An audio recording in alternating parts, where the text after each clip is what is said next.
यकीन मानिए यही जय घोष आज दुनिया के हर कोने में गूंज रहा है।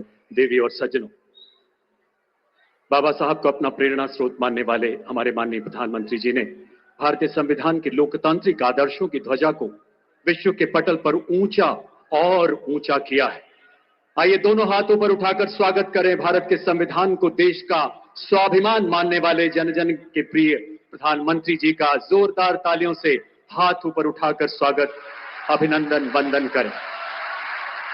यमुनानगर की पावन धरती पर उमड़े देशभक्तों के इस जन सैलाब में हर कोई लालायित है नजदीक से अपने प्रधानमंत्री तक पाने के लिए। आपका ये स्नेह स्वाभाविक है। आपसे आग्रह, देवी और सज्जनों, कृपया अपने अपना निर्धारित स्थान ग्रहण करें। दिल्ली में आज सुबह डॉक्टर भीमराव अंबेडकर की प्रतिमा पर पुष्पांजलि के बाद हिसार में हरियाणा के पहले अंतर्राष्ट्रीय एयरपोर्ट के ऐतिहासिक उद्घाटन, नई टर्मिनल बिल्डिंग के शिलान्यास एवं भिवानी मेडिकल कॉलेज के वर्चुअल शुभारंभ के बाद नॉन स्टॉप हरियाणा को 3 और अभूतपूर्व परियोजनाओं की सौगात देने के लिए माननीय प्रधानमंत्री जी आज यहां पधारे हैं। यमुनानगर की इस पावन धरा पर आपका हृदय से स्वागत है महोदय। मंच पर विराजमान हरियाणा के माननीय मुख्यमंत्री श्री नायब सिंह सैनी जी, माननीय विद्युत तथा आवासन एवं शहरी कार्य मंत्री भारत सरकार श्री मनोहर लाल जी, मंचासीन केंद्रीय एवं राज्य मंत्रिमंडल के सम्मानित मंत्रीगण एवं जन प्रतिनिधिगण की गरिमामय उपस्थिति को भी हम नमन करते हैं। आइए एक बार पुनः तालियों के जय घोष द्वारा अपना वंदन अभिनंदन नए भारत के शिल्पकार माननीय प्रधानमंत्री जी एवं देश सेवा में समर्पित अन्य सभी मंचासीन विभूतियों तक पहुंचाएं। विकसित भारत विकसित हरियाणा के समारोह की भव्यता में 4 चांद लगाने कोने कोने से यहां पधारे आप सभी देशभक्तों का भी हम हार्दिक स्वागत करते हैं। अब मैं हरियाणा के माननीय मुख्यमंत्री जी से आग्रह करता हूं कि वो स्मृति चिन्ह भेंट कर माननीय प्रधानमंत्री जी का स्वागत करें। सबसे पहले गेंद का गुलदस्ता, सूरज की में सोने से चमकती ये बाली अन्नदाता के पसीने और परिश्रम की महक। आज पूरा देश बैसाखी उमंग से सराबोर है। आसाम में बिहू के नाम से तो बंगाल में शाख के रूप में इसमें कमल के फूल भी हैं जो राष्ट्र की आराधना के प्रतीक हैं। माननीय प्रधानमंत्री जी को अंग वस्त्र और उससे पहले हरियाणा की आन बान और शान की प्रतीक पगड़ी माननीय प्रधानमंत्री जी को पहनाकर उन्हें सम्मानित करेंगे माननीय मुख्यमंत्री महोदय। उन्हीं के शब्दों में, जहां दूध दही का खाना वैसा है अपना हरियाणा, इन्हीं परंपराओं में शामिल गौरवशाली पगड़ी जो यहां के सांस्कृतिक मूल्यों को खुद में समाहित किए है। हरियाणा ने आज भी अपनी इस गौरवशाली विरासत को सहेज कर संजोकर रखा है।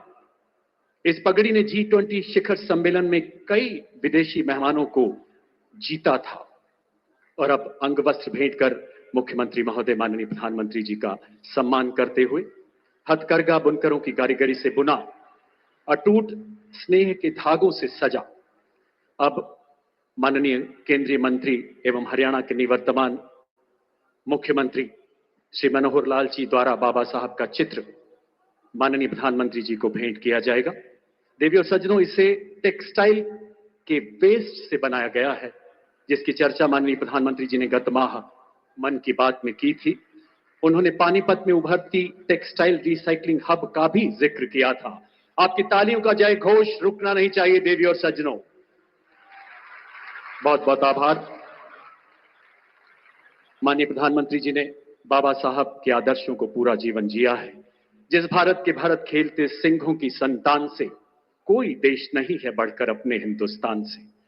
और अब हिंदुस्तान के हृदय सम्राट को आत्मनिर्भर भारत को प्रतिबिंबित करती सिंह की प्रतिमूर्ति भेंट करेंगे हरियाणा के परिवहन, आवास एवं जेल मंत्री श्री कृष्णलाल पवार। देवी और सज्जनों, इस स्मृति चिन्ह को पूर्णतः स्क्रैप से बनाया गया है। इसमें छोटी छोटी कीलें, नट बोल्ट, तारें इत्यादि शामिल हैं। यमुनानगर देश के प्राचीनतम औद्योगिक नगरों में सदैव मशहूर रहा और मेटल नगरी के नाम से मशहूर यमुनानगर स्क्रैप रिसाइकलिंग में एक अग्रणी भूमिका निभा रहा है। बहुत बहुत आभार महोदय। देवी और सज्जनों, केंद्रीय मंत्री भारत सरकार माननीय श्री लगभग 1 दशक मुख्यमंत्री के पद को सुशोभित किया।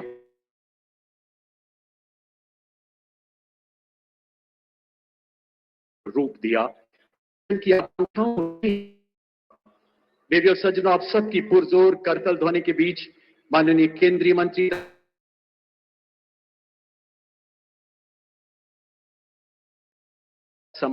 पधारे।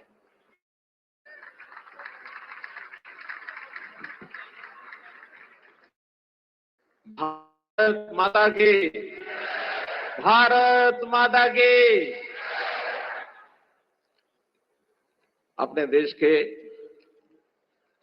लोकप्रिय यहाँ के 140 करोड़ जनता की दिलों की धड़कन अपने प्रधानमंत्री माननीय श्री नरेंद्र मोदी जी मंच पर अपने इस प्रदेश के मुख्यमंत्री युवा और संघर्षशील साथी श्री नायब सिंह सैनी जी, केंद्र में राज्य मंत्री इस नाते से राव इंद्रजीत सिंह जी,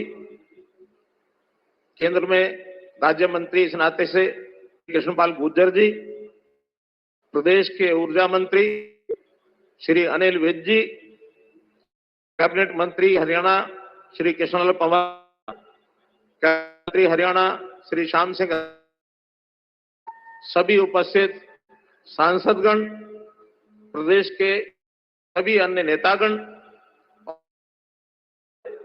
सभी हमारे ऊर्जा मंदिर, सभी हमारे अधिकारीगण, आज सबसे पहले संविधान निर्माता डॉक्टर भीमराव जी अंबेडकर, उनकी जयंती का दिन 14 अप्रैल है। मैं उनके चरणों में श्रद्धांजलि अर्पित करता हूं, नमन करता हूं।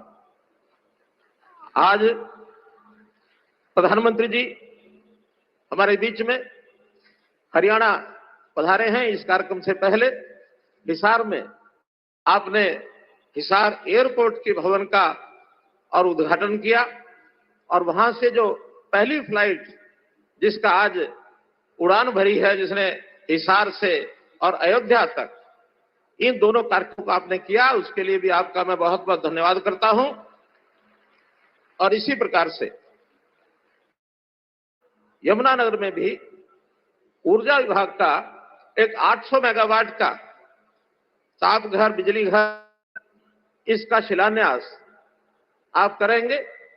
और ऐसे ही यमुनानगर नगर निगम द्वारा निर्मित सीबीजी का प्लांट 2600 टन का जो प्रति वर्ष एक प्रकार से उसका उत्पादन होगा, ऐसे एक स्वच्छ ऊर्जा का एक बड़ा प्रोजेक्ट, इसका भी आप शिलान्यास करेंगे।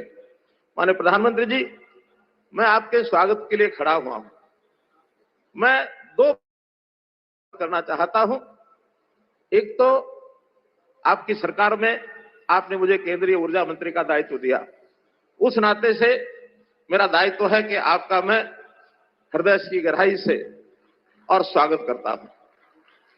और इसके साथ ही क्योंकि हरियाणा की धरती को मैं नमन, 10 वर्ष हरियाणा की सेवा मुख्यमंत्री के रूप में की है।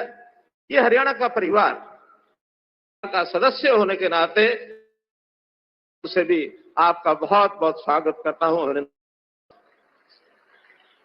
जैसा यमुनानगर ये स्थान, इस स्थान के बारे में भी बताना चाहूंगा। मेरे लिए भी यमुना नदी की गोद में बसा हुआ ये, यानी यमुना नदी की गोद में बसा हुआ ये यमुनानगर शहर, और इस शहर के मेरे सामाजिक जीवन के यौवन काल के 6 लगाए हैं। यहां एक परिवार के नाते इस धरती से जुड़े होने का भी एक गौरव प्राप्त है, अनुभूति मुझे होती है। और यही नहीं, आपका भी लगातार हरियाणा के साथ जो प्रेम रहा है, आपकी भी संगठनात्मक तौर पर इस हरियाणा की भूमि के साथ विशेष संबंध, ये आपकी कर्मभूमि रही है। और ये प्यार इस बात को दर्शा रहा कि पिछले 2014 से लेकर अब तक आप सब प्रदेशों में जाते हैं, लेकिन हरियाणा आपको इसलिए याद रखता है कि हरियाणा में आप 13 बार काम से और 11 बार गैर सरकारी अर्थात चुनावी दौरे आपने किए, 24 दौरे हो चुके हैं। आज ये 25वां दौरा 10 साल के अंदर है। हरियाणा प्रदेश को आप प्यार करते हैं और हरियाणा की जनता भी आप और सम्मान के साथ देखते हुए आपको प्यार करती है। मैं आपका बहुत बहुत स्वागत करता हूं। आज जो करने जा रहे हैं, जो ये ताप घर, बिजली घर,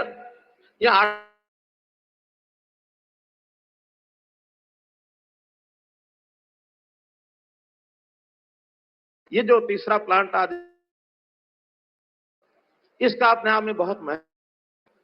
हम आपके कहे सबको प्रेरणा आपसे मिलती है। कैसे 2000 जब देश को आजाद हुए तो ये देश विकसित जाना जाए, विकसित देशों की श्रेणी में आ जाए, इतना बड़ा लक्ष्य है। और यदि विकसित भारत को हमको बनाना है तो निश्चित रूप से यहाँ की आर्थिकी, यहाँ का उद्योग, रोजगार, ये सब काम आगे हमको बढ़ाने हैं। और उसमें जो आवश्यक तत्व है, उद्योग हो या अन्य अपने जितने भी काम हैं, ऊर्जा जो है उसका एक आवश्यक तत्व है। ऊर्जा की डिमांड, उसकी मांग लगातार बढ़ती जा रही है। जैसा 2014 से लेकर इस समय तक 249 मेगावाट 2014 में बिजली अपने देश में थी, गीगावाट, और अब वो 466 गीगावाट इस समय बिजली का उत्पादन हो रहा है, अर्थात 87% वृद्धि आपके इस कार्यकाल में पिछले 11 वर्ष में हुई है। और यही नहीं, आने वाले 2031-32 तक रखा गया है वो 874 गीगावाट का ये गया है। और इस ऊर्जा में चाहे वो हाइडल हो, थर्मल ऊर्जा हो, पवन ऊर्जा हो, न्यूक्लियर ऊर्जा हो, कई ऊर्जा के ये सारे साधन, ये सब लगातार हम आगे बढ़ा रहे हैं।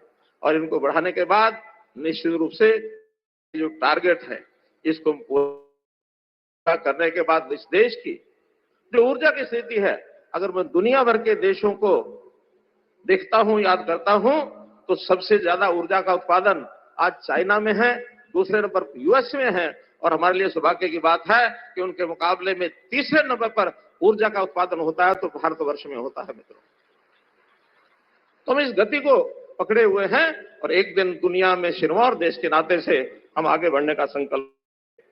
इसी प्रकार से अंदर हमारी जो ऊर्जा का काम 2485 मेगावाट अभी ऊर्जा हमारे उत्पादन होती है। 800 मेगावाट का इस ताप घर बनने, ये 3285 मेगावाट हो जाएगी। ही नहीं, यहाँ की सरकार ने अपने सामने अपनी जो मांग रखी है कि 2400 मेगावाट इसके अतिरिक्त इस प्रकार की योजना बनाने की है। अलग बात है कि वो हरियाणा की धरती पर बने या जहां पिट हेड्स हैं, पिट हेड्स के ऊपर इस प्रकार के 3 बड़े प्लांट लगाए जाएं। ये जैसा आपका आदेश होगा उस हिसाब से उसको आगे बढ़ाएंगे। इसके साथ ही पहला प्लांट सीबीजी का, क्योंकि आपने 2023 बजट में गोवर्धन योजना के अंतर्गत शहरी क्षेत्रों में प्लांट लगाने की एक योजना बताई थी। अभी हरियाणा का पहला सीबीजी का प्लांट छछरौली के गांव में 10 एकड़ जमीन के ऊपर 1 करोड़ रुपए की लागत से इस प्लांट का आज शिलान्यास होने जा रहा है। मैं नगर निगम यमुनानगर को भी बहुत बधाई देता हूं कि उन्होंने इस प्लांट को और एक चरितार्थ करके आगे बढ़ाया है। प्रति वर्ष 45,000 मीट्रिक टन नगरपालिका का जो ठोस अपशिष्ट है, सॉलिड वेस्ट है, वो इसमें उपयोग होगा। और साथ ही 36,000 मीट्रिक टन गाय के गोबर का भी इसमें उपयोग कर पाएंगे। और इस प्रकार से एक स्वच्छ ऊर्जा, इसका जो स्रोत सीबीजी होगा, ये भी यातायात के लिए अर्थात सीएनजी के नाते से इसका उपयोग कर पाएंगे। वाहनों में सीएनजी के नाते से वाहन चलते हैं। ऐसे ही आग जलाने की जगह जैसे हमारा एलपीजी है, नेचुरल गैस है, पीएनजी है, इससे भी इस सीबीजी के बनने के बाद उसकी आपूर्ति होगी और एक बहुत बड़ा लाभ इसका आर्थिक तौर पर भी होगा। और साथ ही इसके कारण से 7,800 मीट्रिक टन कार्बन डाइऑक्साइड का जो एमिशन है, उस एमिशन को हम कर पाएंगे, कम कर पाएंगे। है कि हम कैसे कार्बन डाइऑक्साइड एमिशन को कम करें। तो इस प्रकार के इस प्रोजेक्ट का भी अपने आप में एक लाभ होने वाला। हिसार के चाहे प्रोजेक्ट हो, के प्रोजेक्ट हो, उद्घाटन शिलान्यास पर हरियाणा को आपने जो सौगातें दी हैं, उसके लिए मैं बहुत बहुत आपका धन्यवाद धन्यवाद। के ऊर्जावान भारत के ऊर्जा मंत्री जी, बहुत बहुत धन्यवाद। आज जिन परियोजनाओं का शिलान्यास हो रहा है, उनको परिकल्पित कर अतुलनीय भूमिका निभाई है। पुनः बहुत बहुत आभार महोदय। देवी और सज्जनों, देश के यशस्वी मंत्री जी की प्रखर प्रेरणा से माननीय मुख्यमंत्री श्री नायब सिंह सैनी जी के कुशल नेतृत्व में हमारा नॉन स्टॉप हरियाणा नित नई बुलंदियों की ओर अग्रसर है। आपकी तालियों के उद्घोष के बीच माननीय मुख्यमंत्री जी से आग्रह, कृपया अपने संबोधन के लिए पधारे माननीय श्री नायब सिंह जी।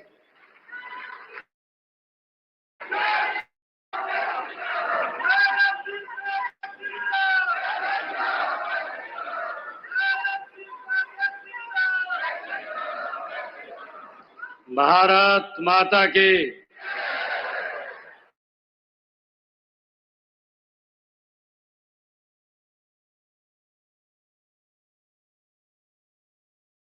आपके बीच में बैठे हैं, हरियाणा के बीच की धाकड़ आवाज आनी चाहिए, एक जोरदार जयकारे के साथ, भारत माता की। हम सबका परम सुबह से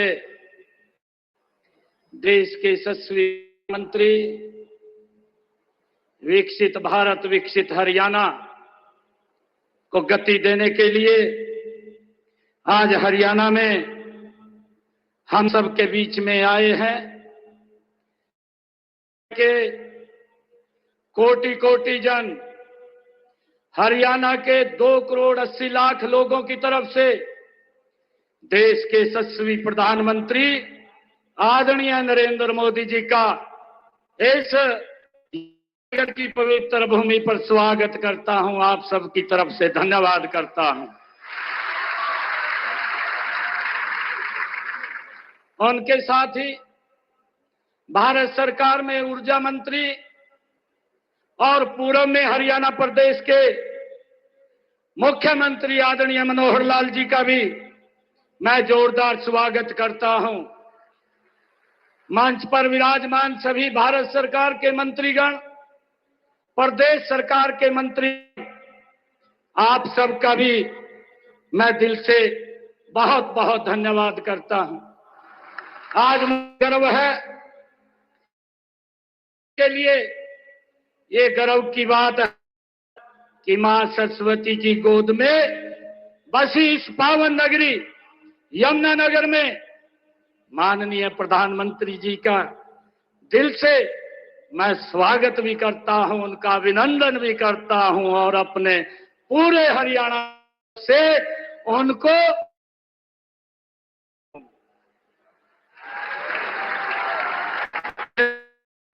की बात है कि मैं आप सबका भी हार्दिक स्वागत करता हूं।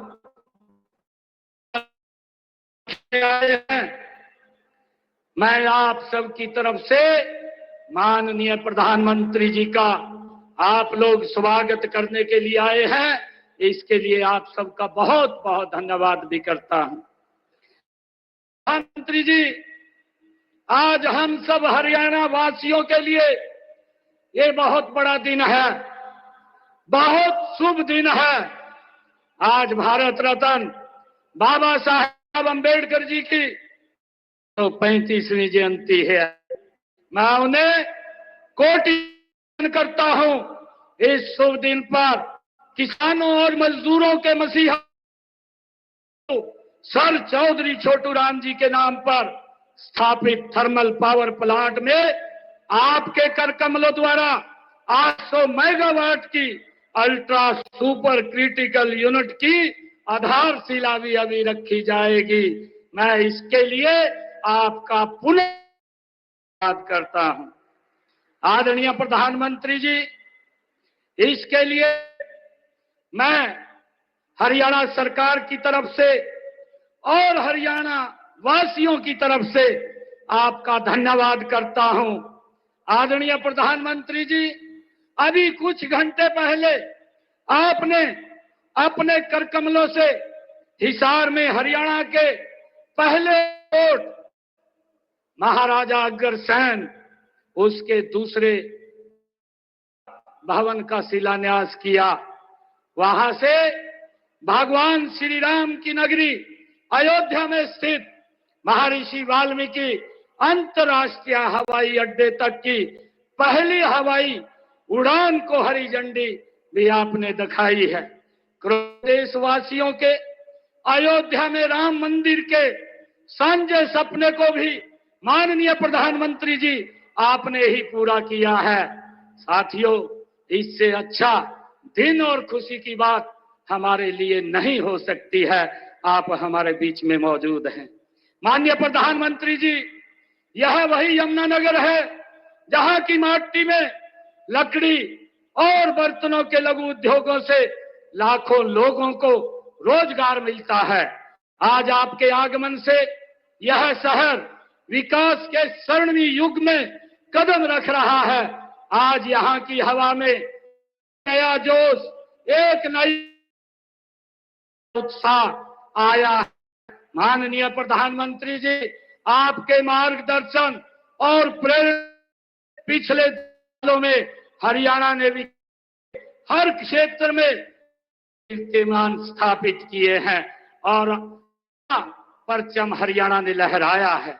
आज इस यमुनानगर जगाधरी नगर निगम क्षेत्र में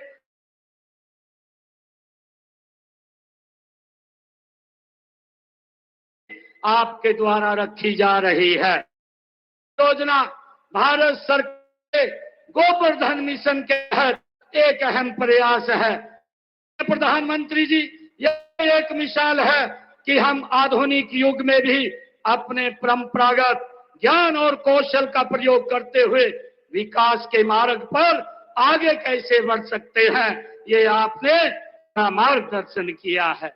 आदरणीय प्रधानमंत्री जी, यह परियोजना न केवल एक तकनीकी उपलब्धि होगी बल्कि यह हमारे भविष्य की ओर आपके द्वारा बढ़ाया गया एक हरित, टिकाऊ और स्वच्छ कदम भी होगा।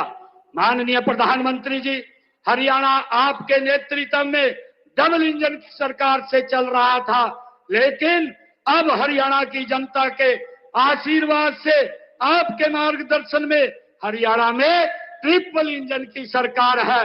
हमारी तीसरी पारी में हरियाणा अब गति की रफ्तार से आगे बढ़ रहा है। प्रधानमंत्री जी, आपके कुशल और आपके विजन से आज हरियाणा को ऐसा कोई जिला नहीं जहां से कोई नेशनल हाईवे न गुजरता हो, ऐसा कोई शहर, गांव, गली या कस्बा नहीं जिसकी कनेक्टिविटी जिला मुख्यालय से न हो। और आपके आशीर्वाद से इस और महत्वपूर्ण कड़ी जोड़ रही है रेवाड़ी बाईपास परियोजना की। मैं इसके लिए भी हरियाणा की जनता की ओर से आपका धन्यवाद करता हूं, हृदय से आपका आभार व्यक्त करता हूं। आदरणीय प्रधानमंत्री जी, हरियाणा ने पिछले 10 सालों में हर क्षेत्र में अलग अलग उपलब्धियां हासिल की हैं, अपनी एक अलग पहचान बनाई है, अपनी एक अलग जगह बनाई है। माननीय प्रधानमंत्री जी, आपने ऊर्जा को राजनीति से हटकर राष्ट्र नीति में बदला है। आज हरियाणा में बिजली के क्षेत्र में क्रांतिकारी बदलाव आया है।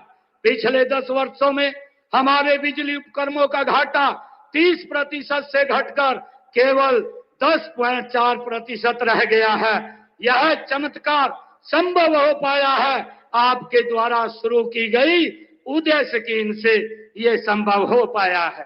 हाल ही में जारी वर्ष 2023-24 की राष्ट्रीय रैंकिंग में मुझे खुशी है आपको बताते हुए हमारा हरियाणा का उत्तर हरियाणा बिजली वितरण निगम ने पूरे देश में प्रथम स्थान प्राप्त किया है। इतना ही नहीं, पूरे देश में दूसरा स्थान हमारे दक्षिणी हरियाणा बिजली वितरण निगम को मिला है, हमारे राज्य के लिए यह एक ऐतिहासिक उपलब्धि है। माननीय प्रधानमंत्री जी, हमारे पूर्व में मुख्यमंत्री श्री मनोहर लाल जी ने हरियाणा में हमारा गांव जगमग गांव योजना के तहत 24 घंटे बिजली देने का प्रावधान हरियाणा में किया है। मुझे गर्व है कि आज 5,824 घंटे बिजली की आपूर्ति की जा रही है। बाकी बचे 1,366 गांवों को इस योजना का लाभ लेने के लिए प्रोत्साहित करने के लिए शीघ्र ही हम एक नई स्कीम शुरू करेंगे। माननीय प्रधानमंत्री जी, हरियाणा आपको अपना मानता है, अपना समझता है और हक से माननीय प्रधानमंत्री जी आपसे अपनी बात कहता है। जब आप पीछे चुनाव के दौरान हरियाणा में आए थे, तब आपने हरियाणा की सेवा करने के लिए जनता से आशीर्वाद मांगा था। माननीय प्रधानमंत्री जी, हरियाणा के लोगों ने तीसरी बार ऐतिहासिक और पूर्ण बहुमत की सरकार का आशीर्वाद देकर बता दिया है कि हरियाणा के लोग आपके साथ हैं, आपकी नीति के साथ हैं, आपकी नियत के साथ हैं और आपके नेतृत्व के साथ हैं। आपके विकसित भारत के संकल्प के साथ हरियाणा है। आदरणीय प्रधानमंत्री जी, मैं आपको हरियाणा के 2,80,00,000 लोगों की ओर से ये विश्वास दिलाता हूं कि आपके 2047 के विकसित भारत के संकल्प को पूरा करने के लिए हरियाणा देश के साथ, आपके साथ कदम से कदम और कंधे से कंधा मिला करके चलेगा। माननीय प्रधानमंत्री जी, आप विश्वास दिलाता हूं कि विकसित भारत पर विकसित हरियाणा की भी तस्वीर होगी। मैं एक बार पुनः हरियाणा के अपने सभी परिवारजनों की ओर से आप हरियाणा में पधारे हैं, आने पर हरियाणा के विकास को नई दिशा और नई ऊंचाई देने के लिए हृदय से आपका अभिनंदन करता हूं, आपका वंदन करता हूं, आपका स्वागत करता हूं। बहुत बहुत धन्यवाद। जय हिंद, जय भारत, जय भारत। राष्ट्र प्रेम एवं मानव कल्याण की संवेदनाओं से ओतप्रोत आपके प्रेरणादायक संबोधन के लिए बहुत बहुत आभार माननीय मुख्यमंत्री जी। आपके मार्गदर्शन में हरियाणा जन कल्याण एवं मानव सेवा के नए कीर्तिमान स्थापित कर रहा है। आपके निवास कुटीर के दरवाजे हरियाणा वासियों के लिए 24 घंटे खुले हैं। हरियाणा सरकार अपने तीसरे कार्यकाल में तिगुनी गति से विकसित भारत एवं विकसित हरियाणा के लक्ष्य की ओर अनवरत अग्रसर है और इस संकल्प सिद्धि को केंद्र सरकार की विभिन्न विकास परियोजनाएं लगातार नई ऊर्जा, नई गति शक्ति प्रदान कर रही हैं और इसी महाप्रकल्प में नए आयाम जोड़ते हुए माननीय प्रधानमंत्री जी द्वारा आज यहां 3 ऐतिहासिक परियोजनाओं का शिलान्यास एवं उद्घाटन किया जा रहा है। देवी और सज्जनों, इसकी विस्तृत जानकारी एवं हरियाणा के पिछले 10 सालों की विकास यात्रा को 2 लघु फिल्मों द्वारा भी दिखाया जाएगा। आप सबकी करतल ध्वनि के जय घोष के बीच माननीय प्रधानमंत्री जी से निवेदन, कृपया रिमोट का बटन दबाकर इन प्रकल्पों का शिलान्यास एवं उद्घाटन करें। माननीय प्रधानमंत्री महोदय।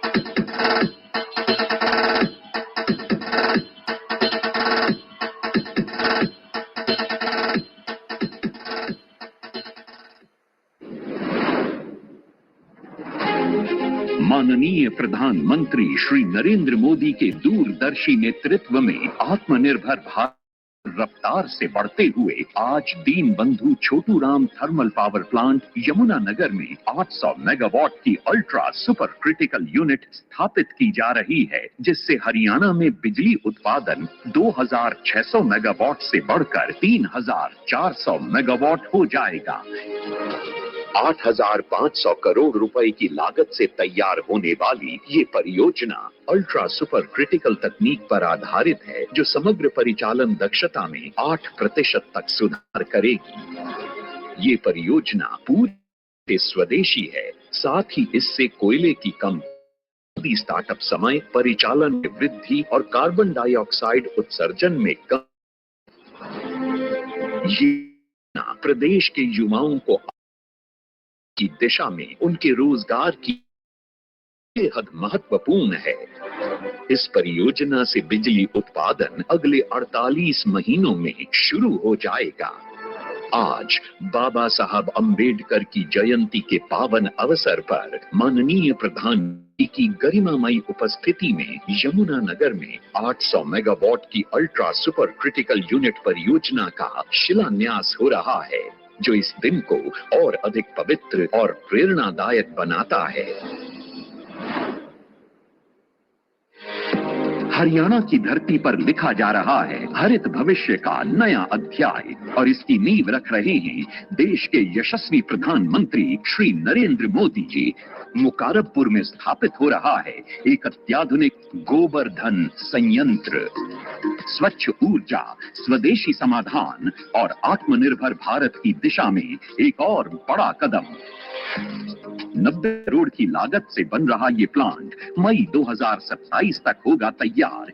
यहाँ 45,000 टन ठोस कचरा और 36,000 टन का होगा वैज्ञानिक ने होगी 9,500 और 2,600 टन बायोगैस घटेगा 7,000 CO2 उत्सर्जन होगा रोजगार सृजन।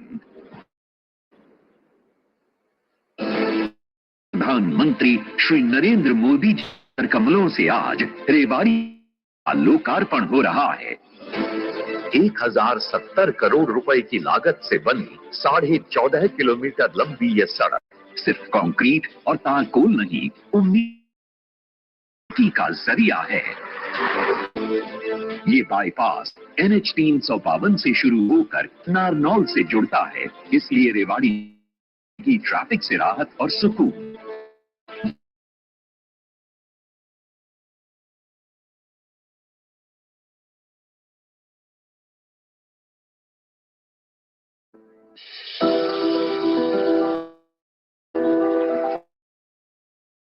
जब इतिहास में रचा एक नया अध्याय, शपथ लेता हूं कि द्वारा स्थापित भारत के एक ऐसे नए युग का आरंभ हुआ का साथ सबका विकास और सबका विश्वास ने लिखी व्यवस्था परिवर्तन गाथा।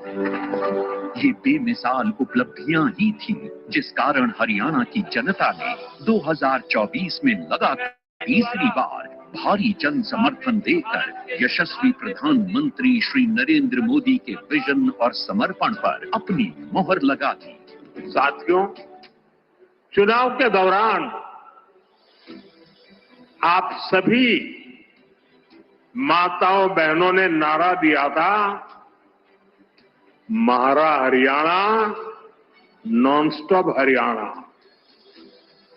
उस नारे को हम सभी ने अपना संकल्प बना दिया। मुख्यमंत्री श्री नायब सिंह सैनी की अगुवाई में स्थानीय निकाय चुनावों में भी जोरदार जीत, और हरियाणा की ट्रिपल इंजन सरकार इस बात है कि अगर जन सेवा की भावना मन में हो तो एक सशक्त और समृद्ध हरियाणा का सपना साकार होकर रहेगा। साथियों, अगर नीति, नियत और नेतृत्व सही हो तो समाज में भी परिवर्तन आता है, भी आता है। 10 वर्ष हर्ष और कर्ष की तर्ज पर प्रधानमंत्री श्री नरेंद्र मोदी और मौजूदा मंत्री एवं पूर्व मुख्यमंत्री श्री मनोहर लाल की नीतियों से पहचान पत्र के जरिए स्वाभिमान के साथ घर बैठे 52 लाख परिवारों को योजनाओं और सेवाओं का लाभ मिलने लगा है। भागों की 819 से लाइन उपलब्ध है। दफ्तर और दरखास्त का चक्कर हुआ खत्म। अंत्योदय परिवारों का हुआ सरकारी नौकरियों में पर सिस्टम पर लगा full stop. Online transfer system किसी झंझट के बिकती हैं। फसल खरीद का पैसा सीधा खाते। हरियाणा बना है खेलों का पावर हाउस। आयुष्मान चिरायु योजना ने दिया सुकून, हर जिले में बन रहा है मेडिकल कॉलेज।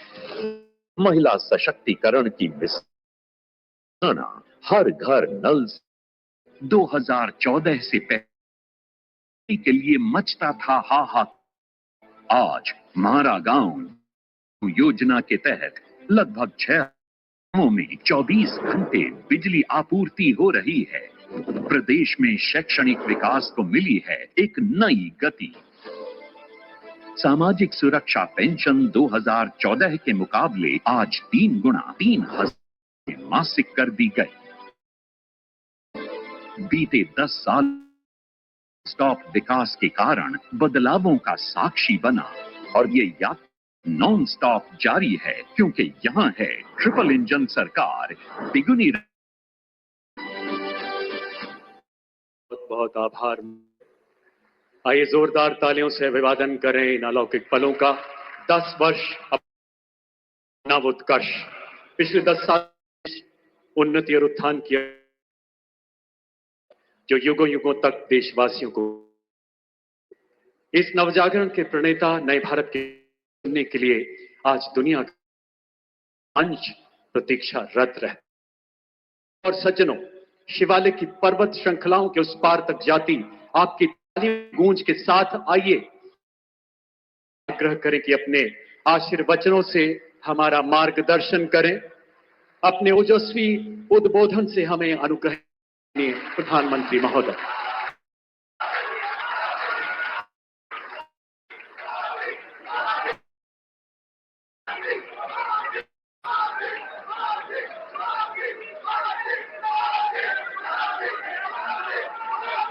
हरियाणा के लोकप्रिय मुख्यमंत्री श्रीमान नायब सिंह सैनी जी,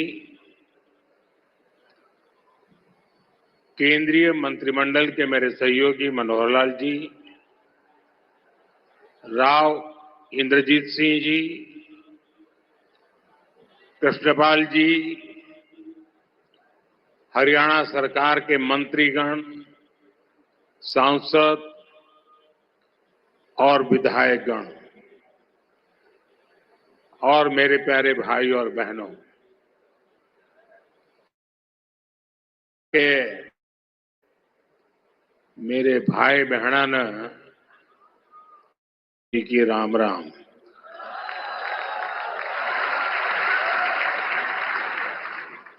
साथियों, आज मैं उस धरती को प्रणाम करता हूं जहां मां सरस्वती का उद्गम हुआ, जहां मंत्रा देवी विराजती है, जहां पंचमुखी हनुमान जी है, जहां कपाल मोचन साहब का आशीर्वाद है, जहां संस्कृति, श्रद्धा और समर्पण की त्रिवेणी बहती है। आज बाबा साहब आंबेडकर जी की 135 है। मैं सभी देशवासियों को अंबेडकर जयंती की बहुत बहुत शुभकामनाएं देता हूं। बाबा साहब का विजन, उनकी प्रेरणा निरंतर विकसित भारत की यात्रा में हमें दिशा दिखा रही है। साथियों, यमुनानगर सिर्फ एक शहर नहीं, ये भारत के औद्योगिक नक्शे का भी अहम हिस्सा है। प्लाईवुड से लेकर पीतल और स्टील तक ये पूरा क्षेत्र भारत की अर्थव्यवस्था को मजबूती देता है। कपाल मोचन मेला, ऋषि वेदव्यास की तपोभूमि और गुरु गोविंद सिंह जी की एक प्रकार से शस्त्र भूमि। साथियों, ये अपने आप में एक गरिमा बढ़ाने वाली बात है। और यमुनानगर के साथ तो जैसा अभी मनोहर लाल जी बता रहे थे, सैनी जी बता रहे थे, मेरी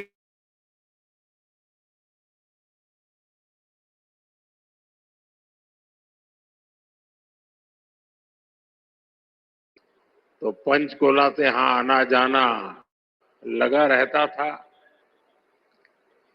यहां काफी सारे पुराने कार्यकर्ताओं के साथ मुझे काम करने का अवसर मिला है। ऐसे कर्मठ कार्यकर्ताओं की परंपरा आज चल रही है। हरियाणा लगातार तीसरी बार डबल इंजन सरकार को देख रहा है। जी कह रहे हैं ट्रिपल सरकार। विकसित भारत के लिए विकसित हरियाणा, ये हमारा संकल्प है। इस संकल्प की सिद्धि के लिए, हरियाणा के लोगों की सेवा के लिए, यहां के युवाओं के सपनों को पूरा करने के लिए हम ज्यादा स्पीड, ज्यादा बड़े स्केल पर काम करते रहते हैं। आज यहां शुरू हुई विकास परियोजनाएं, ये भी इसी का जीता जागता उदाहरण है। मैं हरियाणा के लोगों को इस विकास परियोजनाओं के लिए बहुत बहुत बधाई देता हूं। साथियों, मुझे गर्व है कि हमारी सरकार बाबा साहब के विचारों को आगे बढ़ाते हुए चल रही है। बाबा आंबेडकर उद्योगों के विकास को सामाजिक न्याय का मार्ग बताया था। बाबा साहब ने भारत में छोटी जोतों की समस्या को पहचाना था। बाबा साहब कहते थे कि दलितों के पास खेती के लिए पर्याप्त जमीन नहीं है, इसलिए दलितों को उद्योगों से सबसे अधिक फायदा होगा।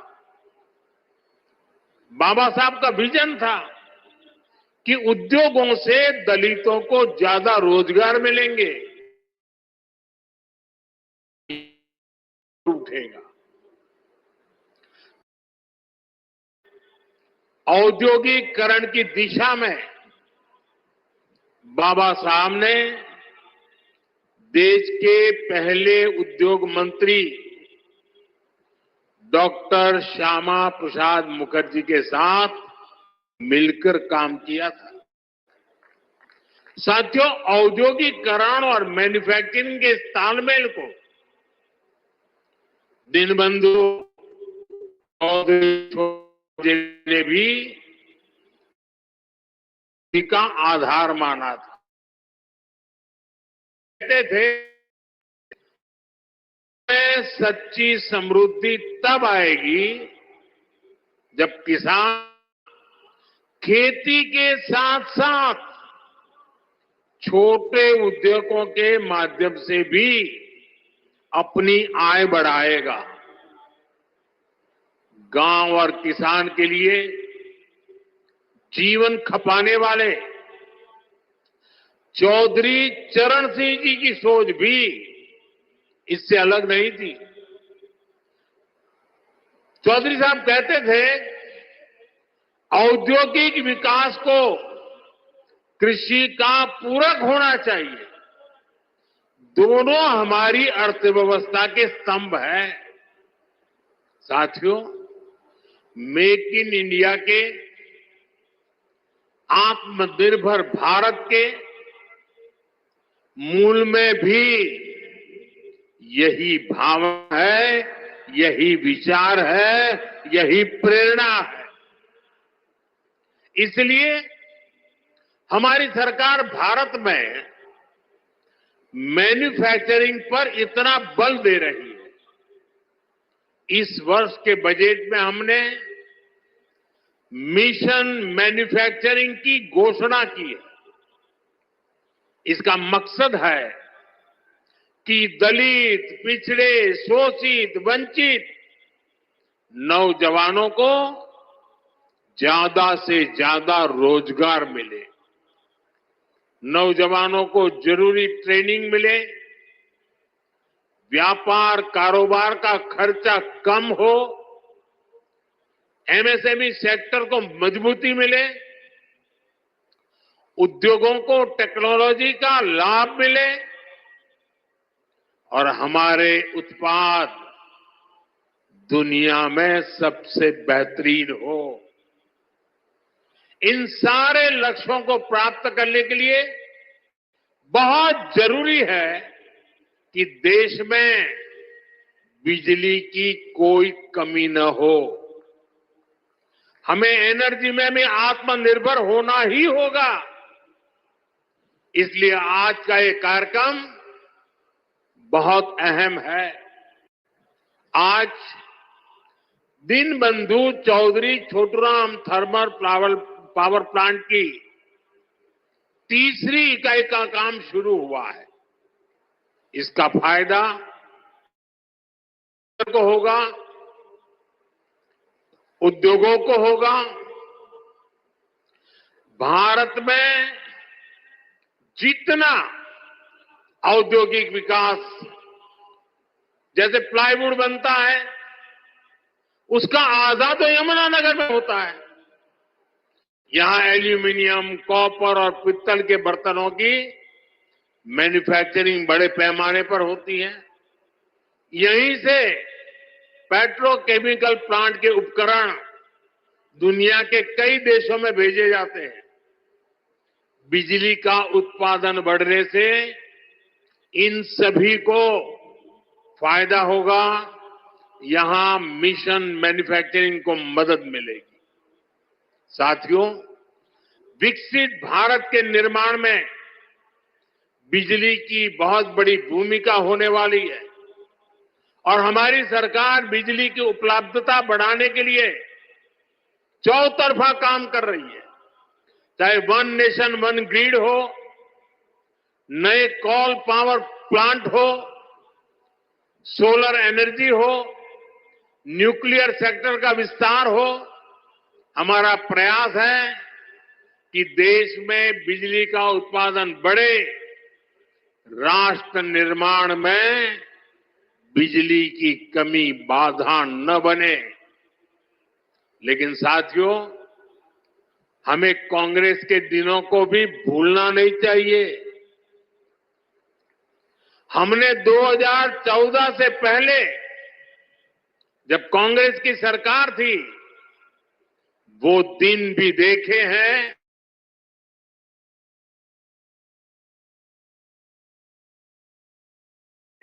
बिजली गुल हो जाती थी। कांग्रेस की तो देश को आज भी ऐसे ही ब्लैकआउट से गुजरना पड़ता। न कार चल पाती, न खेतों में पानी पहुंच पा। यानी कांग्रेस की सरकार रहती तो ऐसे ही संकट बना रहता, बढ़ता रहता। अब इतने वर्षों के बाद, प्रयासों के बाद आज हालात बदल रहा है। बीते एक दशक उत्पादन की क्षमता को करीब करीब गुना किया है। आज भारत अपने दायित्व को पूरी करने के साथ साथ पड़ोसी देशों को बिजली निर्यात भी करता है। बिजली इस भाजपा सरकार के फोकस का लाभ हमारे हरियाणा को भी मिला है। आज हरियाणा में 16,000 मेगावाट बिजली का उत्पादन होता है। हम आने वाले कुछ सालों में एक क्षमता 24,000 मेगावाट तक पहुंचाने का लक्ष्य लेकर के काम कर रहे हैं।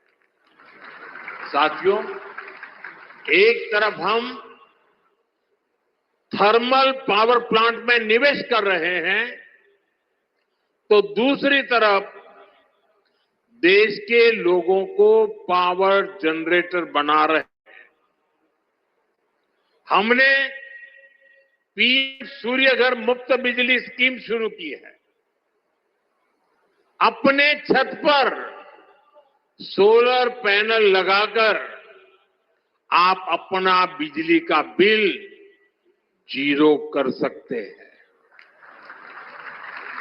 इतना ही नहीं, जो अतिरिक्त बिजली का उत्पादन होगा उसे बेचकर कमाई भी कर सकते हैं। अब तक देश के 1.25 करोड़ से ज्यादा लोग इस योजना के तहत रजिस्ट्रेशन करा चुके हैं। मुझे खुशी है कि हरियाणा के भी लाखों लोगों ने इससे जुड़ने के लिए अप्लाई किया है। और जैसे जैसे इस योजना का विस्तार हो रहा है, इससे जुड़ा सर्विस इकोसिस्टम भी बड़ा हो रहा है। सोलर सेक्टर में नई स्किल्स बन रही है, एमएसएमईज के लिए नए मौके बन रहे हैं और युवाओं के लिए अनेक अवसर तैयार हो रहे हैं। साथियों, हमारे छोटे उद्योगों को पर्याप्त बिजली देने के साथ ही सरकार इस तरफ है कि उनके पास पर्याप्त पैसे रहे। कोरोना काल में एमएसएमई को बचाने की लाखों करोड़ों रुपए की सहायता सरकार ने दी है।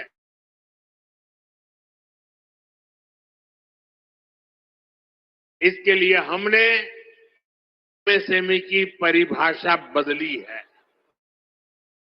छोटे उद्योगों को ये डर नहीं सताता कि जैसे ही वो आगे बढ़े सरकारी मदद छीन जाएगी। अब सरकार छोटे उद्योग के लिए स्पेशल क्रेडिट कार्ड की सुविधा देने जा रही है। क्रेडिट गारंटी कवरेज को भी बढ़ाया जा रहा है। अभी कुछ दिन मुद्रा साल पूरे हुए हैं। आपको जानकर के होगी, सुखद आश्चर्य भी होगा। मुद्रा योजना में पिछले 10 साल में देश के सामान्य लोग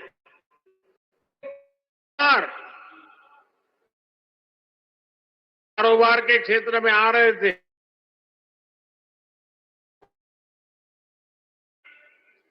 33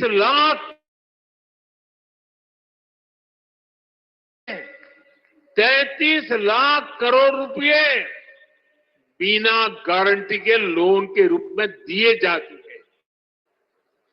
इस योजना के 50% से ज्यादा लाभार्थी एससी, एसटी, ओबीसी परिवार के ही साथी हैं। कोशिश यही है कि छोटे उद्योग हमारे नौजवानों के सपनों को पूरा करें। साथियों, हरियाणा के हमारे किसान भाई बहनों की मेहनत हर भारतीय की थाली में नजर आती है। भाजपा की डबल इंजन की सरकार किसानों के दुख सुख की सबसे बड़ी साथी है। हमारा प्रयास है कि हरियाणा के किसानों का सामर्थ्य बढ़े,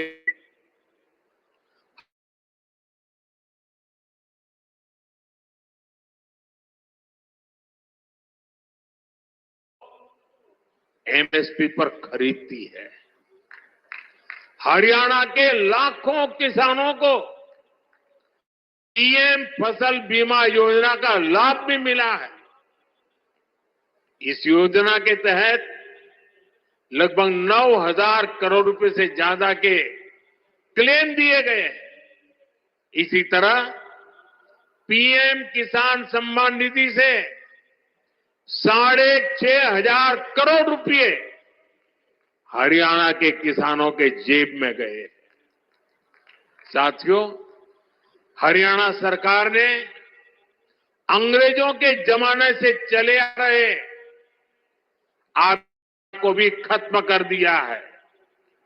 अब आपको नहर के पानी पर टैक्स भी नहीं देना पड़ेगा और आबियाने का जो 130 करोड़ रुपए से ज्यादा का बकाया था वो भी माफ हो गया है। साथियों, डबल इंजन सरकार से किसानों को, पशुपालकों को आय के नए साधन मिल रहे हैं। गोवर्धन योजना, इसे किसानों के कचरे के निपटारे और उससे आय का अवसर मिल रहा है। गोबर से, खेती के अवशेष से, दूसरे जैविक कचरे से बायोगैस बनाई जा रही है। इस वर्ष के बजट में देश भर में 500 गोबर प्लांट बनाने की घोषणा की गई है। आज यमुनानगर ने भी नए गोवर्धन प्लांट की आधारशिला रखी गई है। इससे नगर निगम के भी हर साल 3 करोड़ रुपए बचेंगे। गोवर्धन योजना स्वच्छ भारत अभियान में भी मदद कर रही है।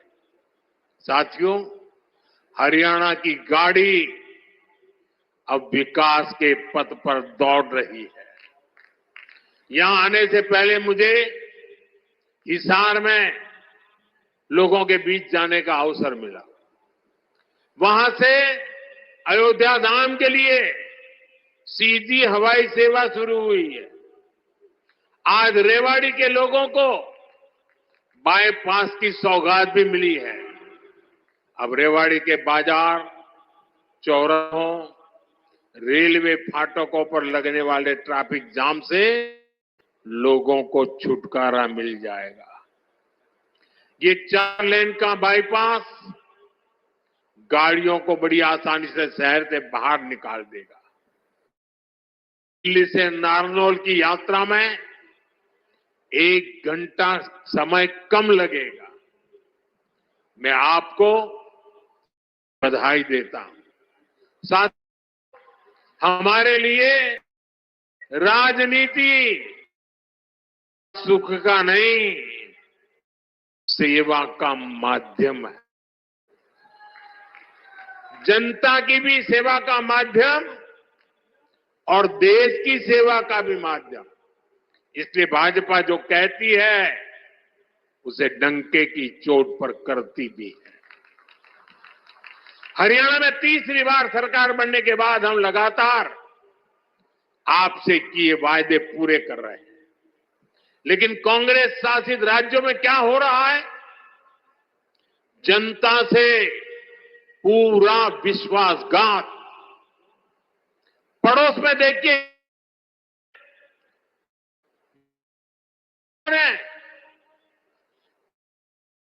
कल्याण के सारे काम ठप पड़े।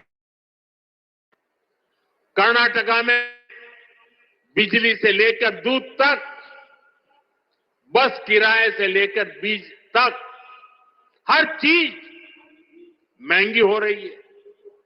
मैं सोशल मीडिया पर देख रहा था, कर्नाटका में कांग्रेस सरकार ने जो महंगाई बढ़ाई है, भांति भांति के टैक्स लगाए हैं, सोशल मीडिया में लोगों ने बड़ा आर्टिकुलेट किया है और उन्होंने कहा है, और ए टू जेड पूरी एबीसीडी और हर अक्षर के साथ कैसे कैसे उन्होंने टैक्स, उसका ए टू जेड पूरा लिस्ट बना करके ये कर्नाटक की कांग्रेस सरकार की पोल खोल के रखी है। खुद वहां के मुख्यमंत्री के करीबी कहते हैं कि कांग्रेस ने कर्नाटका को करप्शन में नंबर 1 बना दिया। साथियों, तेलंगाना की कांग्रेस सरकार भी जनता से किए वादे भूल गई है। वहां कांग्रेस, वहां की सरकार जंगलों पर बुलडोजर चलवाने में व्यस्त है। प्रकृति को नुकसान, जानवरों को खतरा, यही है कांग्रेस की कार्यशैली। हम यहां कचरे से गोवर्धन बनाने के लिए मेहनत कर रहे हैं और वो बने बनाए जंगलों को उजाड़ रहे हैं। यानी सरकार चलाने के 2 मॉडल आपके सामने हैं। एक तरफ कांग्रेस का मॉडल है जो पूरी तरह झूठ साबित हो चुका है, जिसमें सिर्फ कश्मीर कुर्सी के बारे में सोचा जाता है। दूसरा मॉडल बीजेपी का है जो सत्य के आधार पर चल रहा है, बाबा साहब आंबेडकर ने दी हुई दिशा पर चल रहा है, संविधान की मर्यादाओं को सर आंखों पर चढ़ा के चल रहा है और सपना है विकसित भारत बनाने के लिए प्रयास करना। आज यहां यमुना नगर में भी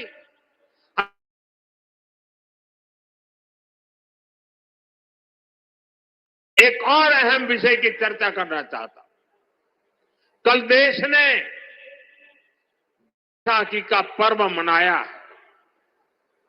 कल ही जलियांवाला बाग हत्याकांड के भी 100 वर्ष हुए हैं।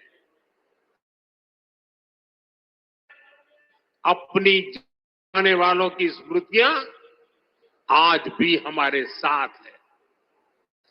जलियांवाला हत्याकांड में शहीद हुए देशभक्तों और अंग्रेजों की क्रूरता के अलावा एक और पहलू है।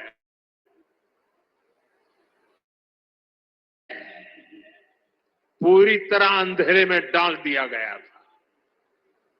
ये पहलू मानवता के साथ, देश के साथ बुलंद जज्बे का है। जज्बे का नाम शंकरन नायर था। आपने किसी ने नहीं सुना होगा, शंकरन नायर का नाम नहीं सुना होगा, लेकिन आज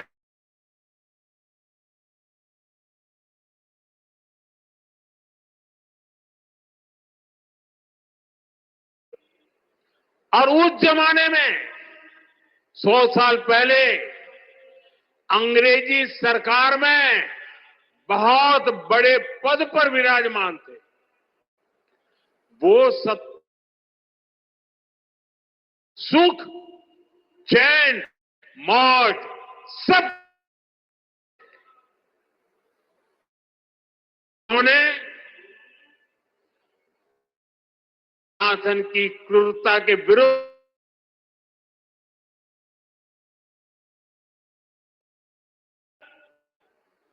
मैदान में उतरे। उन्होंने अंग्रेजों के विरुद्ध आवाज उठाई। उन्होंने उस बड़े पद से लात मार करके इसे छोड़ दिया। केरल के थे,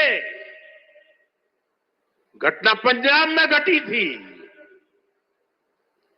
उन्होंने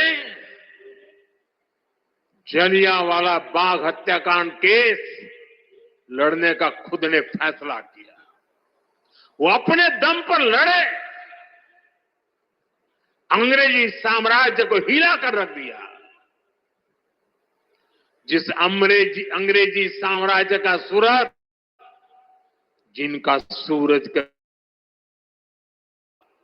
उसको शंकर नायर जी ने जलियांवाला हत्याकांड के लिए कोर्ट में कटघरे में खड़ा कर दिया। साथियों, ये सिर्फ मानवता के साथ खड़े होने का ही मामला भर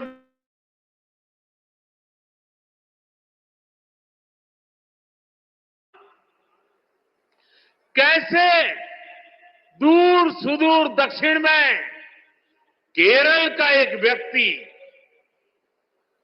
पंजाब में हुए हत्याकांड के लिए टकरा गया। यही स्पिरिट हमारी आजादी की लड़ाई की असली प्रेरणा है। यही प्रेरणा आज भी विकसित भारत की यात्रा में हमारी बहुत बड़ी ताकत है। हमें केरल के शंकरन नायर जी के योगदान के बारे में जरूर जानना चाहिए और पंजाब, हरियाणा, हिमाचल, यहां के एक एक बच्चे को जानना चाहिए। साथियों, गरीब, नौजवान और नारी शक्ति, इन चारों स्तंभों को सशक्त करने के लिए डबल इंजन सरकार निरंतर काम कर रही है। हम सभी के प्रयासों से हरियाणा जरूर विकसित होगा। मैं अपनी आंखों से देख रहा हूं, हरियाणा फलेगा, फूलेगा, देश का नाम रोशन करेगा। आप सभी को इन अनेक विकास कार्यों के लिए बहुत बहुत शुभकामनाएं। दोनों हाथ ऊपर करके पूरी ताकत से मेरे साथ बोलिए, भारत माता की, भारत माता की, भारत माता की। बहुत बहुत धन्यवाद।